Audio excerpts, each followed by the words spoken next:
Yes, reka ngushimire nkwifurize umunsi mwiza, nkwifurize kugubwa neza cyane by'umwihariko wabashe gukora subscribe kuri channel ya YouTube muyoboro ukugeza amakuru menshi atandukanye aba agenda avugwa mu bice bitandukanye hirya no hino, tukayakugezaho kuri uyu muyoboro nyine, tukayagutegura tukayakuzanira ukabasha kumenya uko hirya no hino biba bigiye ibyifashe. Kuri uyu munsi twifuje kurebera hamwe, dusubize amaso inyuma turebere hamwe bumwe mu bukwe 10 bwaciye agahigo kuba bwaravuzwe cyane mu bitangazamakuru bitandukanye hano mu Rwanda. Bwaciye agahigo kuba bwarabaye ubukwe n'ubundi bwabaye kimenya bose, abantu benshi ku isi by'umwihariko abumva ururimi rw'ikinyarwanda, abaza abanyarwanda bagiye n'ubundi babumbejya bakavuga bati ubu bukwe bwaciye agahigo, nibwo bukwe tubona yuko bwarenze ubundi mu Rwanda mu myaka yagiye n'ubundi itandukanye yagiye ibaho nk'uko bigenda bigaragazwa. Turebere hamwe rero icyo abantu batandukanye bagiye babuvugaho n'impamvu byagiye bivugwa cyane ko ubukwe n'ubundi bwagiye buca agahigo ugereranyije n'ubundi butandukanye. Icyo ngusaba ni gukora subscribe, nko gusaba gukora share yewe na commentaire ku nkuru zacu dutegura umunsi ku wundi kuri channel ya YouTube Ivan Diaz 250. Twihuse rero tukarebera hamwe, turahera ku mwanya wa mbere tumanuke tugere ku mwanya wa 10. Ku mwanya wa mbere turasanga ubukwe bwa Kwizera Evariste na muka Perezida Clotilde. Ni ubukwe navango bwamenyekanye cyane mu ntangiriro mu mpera za 2018 ndetse no mu ntangiriro za 2019, kubera yuko n'ubukwe bwabaye muri Mutarama 2019 nibwo havuzwe ubukwe n'ubundi bwa muka Perezida Clotilde ndetse uyu mugore nyine byavugaga yuko afite imyaka 48 ndetse na Kwizera Evariste uyu musore bikavuga yuko afite imyaka 21 y'amavuko. Ubukwe rero nabango bwabanje gusakuza cyane ku mbuga nkoranyambaga, abantu bakoresha urubuga rwa Instagram barabimenye cyane, Twitter ho ntago nabivuga cyane kubera yuko benshi mu barukoresha barabimenye cyane. Ubwo rero aba bombi n'ubundi basezeranaga amategeko nibwo byavuzwe cyane, biravugwa cyane ati umuntu w'imyaka 48 n'umusore w'imyaka 21 bakoze ubukwe. Icyo gihe kandi ngira ngo murabyibuka yuko muka Perezida yabwiye abashinzwe nabango irangamimerere yuko ngo afite imyaka 48 ngo ari ku mukobwa we nawe wari uhari yemeza yuko nyina umubyara afite imyaka 55. Umukobwa we wanarutaga hafi imyaka 10 yose, aruta umuhungu bakoraye ubukwe ko ariko umukobwa we n'undi yari afite imyaka 31 y'amavuko.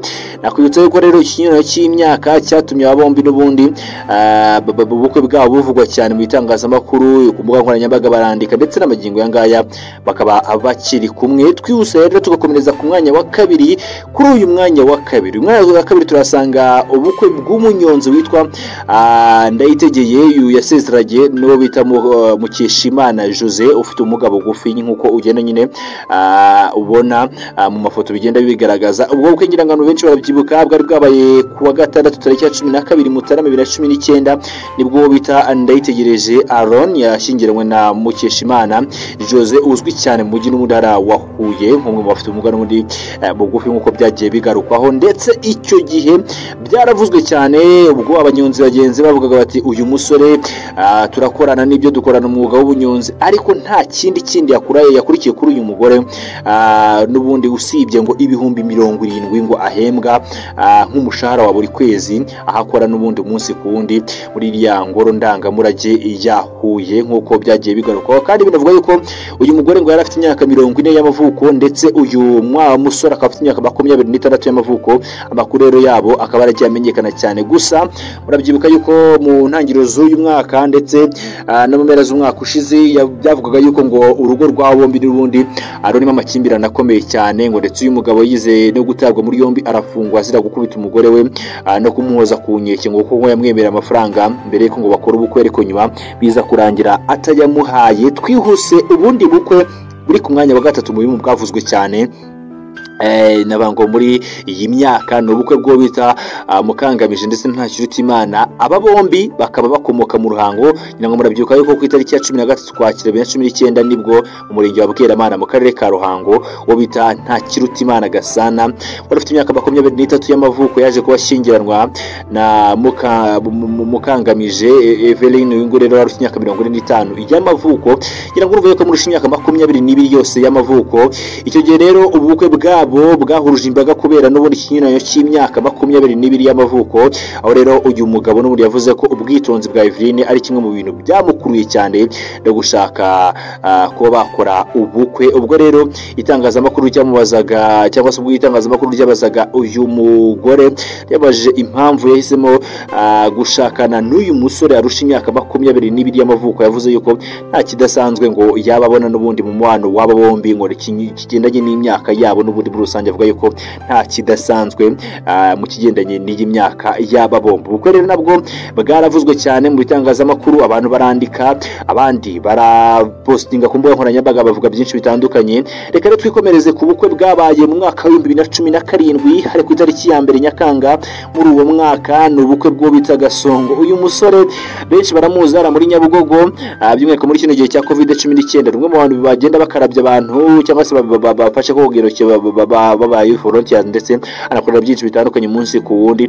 Gasongo rero yashakanye n'uwo akunda kwita Sweetie, ngo abantu benshi barabumenye cyane. Nibwo bwabaye ku itariki ya 2 Nyakanga ari mu mwaka wa 2017 rero ubwo mu mujyi wa Kigali abantu bahuriye kubera ubukwe n'ubundi bwa Ntirenganya Jean de Dieu wamamaye nka Gasongo ndetse na Nibagire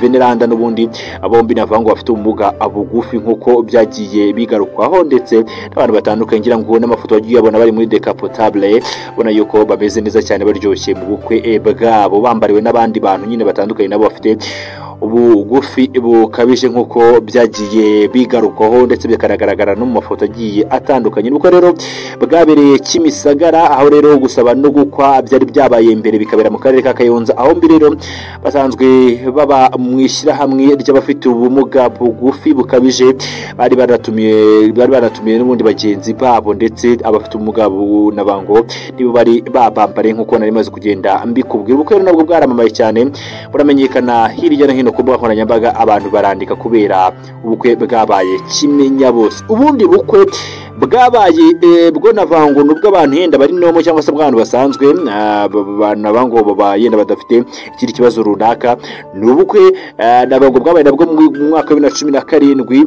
Uyu mugabo azwi nka Rutanga rw'amaboko, ni umupfumu ukomeye cyane hano mu gihugu cy'u Rwanda, umwe mu bantu navango bazwi cyane mu Rwanda kubera kwigisha ibijyanye n'umuco n'ibijyanye n'ubuvuzi bushingiye ku muco. Ari nyine ku itariki ya 31 Nyakanga 2017 nibwo Rutanga rw'amaboko yakoze ubukwe bwa kinyarwanda akoresheje ibiribwa birimo umutsima w'amasaka, ibingibi nyine bizwi nka kato, biriya byo gukata bakasa umutsima w'amasaka, anakoresha imyambaro ya kinyarwanda n'ubundi n'imitako ya kinyarwanda, mu gihe n'ubundi abandi bambika impeta, ibindi bikorwa bitandukanye we yagiye akoresha ibya kinyarwanda kugenda agaragaza umuco. Uyu musore rero cyangwa se uyu Rutanga rw'amaboko magingo yanga rero ubukwe bwe nabwo bwaramamaye cyane mu bitangazamakuru, abantu barandika. Ubu nabwo rero mu bwavuzwe cyane n'ubundi umunsi ku wundi. Ubundi bukwe abantu benshi batazibagirwa bwahuruje abantu banyarwanda muri diaspora, by'umwihariko murabyibuka Alisudi yaraje kubera buno bukwe. Ni ubukwe bwa Ndahimana Narcisse ndetse uyu akaba yasezeranye yambaye kamambiri kubera n'ubundi yari yabuze ubushobozi. Uyu musore rero ubukwe bwe bwaramamaye cyane ubwo yafataga icyemezo cyo gusezerana yambaye kamambiri hariya mu murenge wa Shyogwe, nk'uko uyu nyine Ndahimana Narcisse akaba rero atuye mu murenge wa Shyogwe mu karere ka Muhanga, yashyingiranywe na Mutuye Maria Konsia. Uyu nguyu bakaba barasezeranye nyine mu gihe cyo gusezerana mu mategeko. Ndahimana yari yambaye inkweto zo kogana izizwi nka kamambiri n'ubundi muri rusange. Ubukwe bwabo rero nabavuga ngo by'umwihariko amafoto yabo yagiye ku mbuga nkoranyambaga iramamara cyane, bituma rero abagira neza bamuteranyiriza amafaranga bamutegurira ubukwe bwo gusezerana imbere y'Imana bagombaga n'ubundi bwagombaga gukurikira, ndetse baza no kuba n'ubundi bamuremera ubuzima. Ngira ngo munabyibuka yuko banamwubakiye inzu nziza yo kuba mubona yuko ari ubukwe nabwo bwagiye bumenyekana cyane hano mu Rwanda. Ubundi bukwe nabango nabwo bwamenyekanye cyane hano mu Rwanda, ni ubukwe bwa Adrien Niyonshuti ndetse navango na bagenzi bakoze ubukwe n'ubundi uyu Adrien Niyonshuti mwana yamenyekaye cyane mu mukino w'amagare. Uyu n'umukinnyi w'umukino w'amagare wabigize umwuga n'ubundi wakiniye ikipe nyinshi cyangwa se wakinnye igihe kinini muri makipe atandukanye hano muri Afrika. Yibeho mu Rwanda yakinnye muri Afrika y'Epfo, yakinnye igihe kinini muri ikipe y'igihugu y'u Rwanda yakinnye. Umunsi rero yashingirwaga yahetse umugore we, nibwo yaza kuba n'undi atwara umugore we kwigare bajya mu kiliziya n'ababaherekeje nabo bagenda ku magare, ndetse n'abari babambariye bamwe mu bari babambariye n'ubundi nabo bari bafite amagare bambaye n'imyambaro y'amagare n'ubundi. Ubukwe nabwo bwaravuzwe cyane. Ubundi bukwe nakubwira buri mu bwavuzwe cyane ni bwa Kanyombya n'umugore we. Ubukwe bwabaye ku itariki ya 25 Ukwakira mu mwaka wa 2012 bw'umukinnyi w'amafilime atandukanye Kayita Nkore Jolie uzwi nka Kanyombya n'ubundi yasezeranye imbere y'amategeko n'umugore we Umulisa Jeanne mu muhango wabereye mu murenge wa Gikondo mu karere ka Kicukiro. Ubwo yasezeranaga rero mu murenge yanyuze mu mujyi wa Kigali, abahagaze imodoka nyinshi zitandukanye, abantu benshi barahagara bareba ubw'ibyo bukwe bwabo bombi n'ubundi muri rusange. Nabango ubukwe rero nabwo bwaramamaye bwa Kanyombya ndetse n'umugore we, ngo bazengurutse rompo ndetse n'ahandi hantu hatandukanye n'ubundi bagenda babyishimira. Naho ubundi bukwe nakubwira nabwo buri mu bwamamaye cyane n'ubukwe bw'abasore b'impanga bashatse navango impanga zivukana. N'abasore b'impanga bashatse izindi mpanga nazo zivukana ni Butoto Jean Claude ndetse n'impanga ye Bukuru Alphonse batuye mu mujyi wa Kigali bakoreye ubukwe nimwe navango ku munsi wo kuwa gatandatu tariki ya 22 Ugushyingo 2013. Banashakana n'abagore b'impanga baribo Butoto Jeannette ndetse na Bukuru Cecile. Abo navango basore babavandimwe barasa nk'intobo nk'uko babona nyine ku mafoto. Aba nabo rero ubukwe bwabo kaba bwaravuzwe cyane mu bitangazamakuru bitandukanye. Ibyo ubukwe rero nabyo ugiye kubivuga ntabwo wavuga yuko nabwo butavuzwe cyane ko muranabyibuka ubukwe inkuru yabwo yaciye kuri televiziyo y'igihugu. Ubundi bukwe bwamamaye cyane n'ubukwe bwa Sebuyange w'imyaka 83 na Nyirabakire. Aba rero nabo bakaba barakoze ubukwe muri Mata tariki 22 Mata 2018 mu karere ka Gakenke mu ntara y'Amajyaruguru, aho habereye ubukwe bw'akataraboneka kubera ahanini imyaka y'abashyingiranywe. Muri gahunda yo gusezerana inavango ingo zabanaga zitarashakanye nibwo ibyo byose byakozwe. Sebuyage rero nakwibutsa yuko na Anania afite imyaka 83 navango na Nyirabakire Helena rero benda kungana mu myaka, bahisemo guhita basezerana imbere y'Imana mu Kiliziya Gatolika. Abo mbere rero bashyingiranywe bamaze imyaka isaga 63 yose babana, bakaba barafite abantu 8, abuzukuru 82 ndetse n'abuzukuruza 12. Ntabwo rero byakorohera gusubiza amaso inyuma ngo urebe iby'ubukwe bwose bwagiye buba mu Rwanda, gusa ubu ni bumwe mu bukwe nabango bwabaye kimenya bose. Ubukwe bw'abamaya mu Rwanda bukavugisha abenshi menshi mu bice bitandukanye, ahanini bitewe n'uburyo ki n'ubundi ubu bukwe bwagiye bukorwamo. Ubukwe bwagiye bwitabirwa n'abantu benshi bagiye batandukanye mu bice bitandukanye.